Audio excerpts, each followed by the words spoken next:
किसी ने बड़े कमाल की बात कही है कि जिंदगी में सुकून चाहते हो तो फोकस अपने काम पर करो, दुनिया की बातों पर नहीं।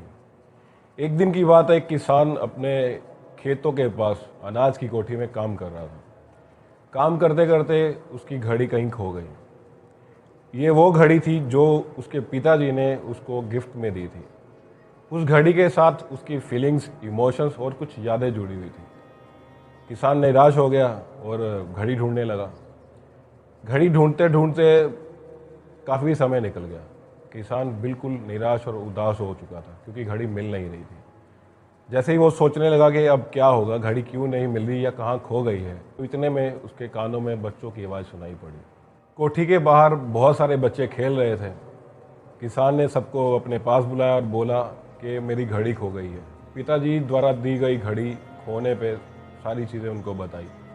तो बच्चों को बोला कि अगर आप सब मिलके मेरी घड़ी ढूंढने में मदद करेंगे तो मैं आप सबको इनाम दूंगा। इनाम के लालच में बच्चों ने हाँ कर दी और बच्चे किसान के साथ मिलके घड़ी ढूंढने लगे। काफ़ी घड़ी को ढूंढा, यहाँ वहाँ देखा, घड़ी नहीं मिली। तो बच्चों ने हार मान ली और वहाँ से चले गए। किसान पिताजी की द्वारा दी गई घड़ी को बार बार सोच रहा था कि अभी क्या हो, तो निराश हो चुका था और घड़ी मिलने की आस भी खो चुका था। इतने में एक बाहर से एक बच्चा आया और आकर के बोला कि एक बार फिर से वो घड़ी ढूंढने की कोशिश करना चाहता है। तो किसान ने तुरंत हामी भर दी। बच्चा कोठी के अंदर गया और कुछ देर के बाद वापस बाहर आया और उसके हाथ में घड़ी थी।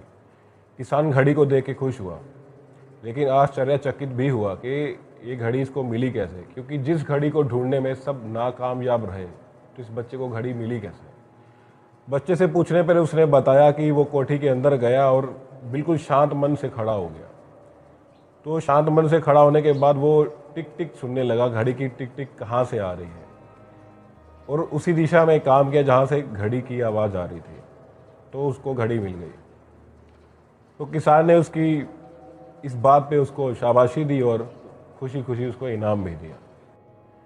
एक छोटी सी कहानी हमें बहुत बड़ी बात बताती है कि शांति हमारे मन और मस्तिष्क को एकाग्र करती है और जीवन की दिशा निर्धारित करने में सहायक है। इसलिए दिन भर में कुछ समय हमें अपने लिए ज़रूर निकालना चाहिए जब हम शांति से बैठकर मनन कर सकें। वरना दुनिया की भीड़ में हम इतना उलझ के रह जाएंगे और ना ही अपने मन को जान पाएंगे और ना ही खुद को, और बाद में हमें पछतावा होगा कि हमने जीवन की ये दिशा कैसे निर्धारित कर ली। एक्चुअली हम चाहते कुछ और थे, किया हमने वो जो दुनिया ने कहा, और कभी हमने खुद को जानने का मौका ही नहीं दिया, खुद को समझने का समय ही नहीं दिया। आरजे संजू का कहना है कि खुद को समय दीजिए, खुद को समझिए, खुद को जानिए, अपने मन की बात सुनिए, खुश रहिए, मुस्कुराते रहिए और खुशियाँ बांटिए।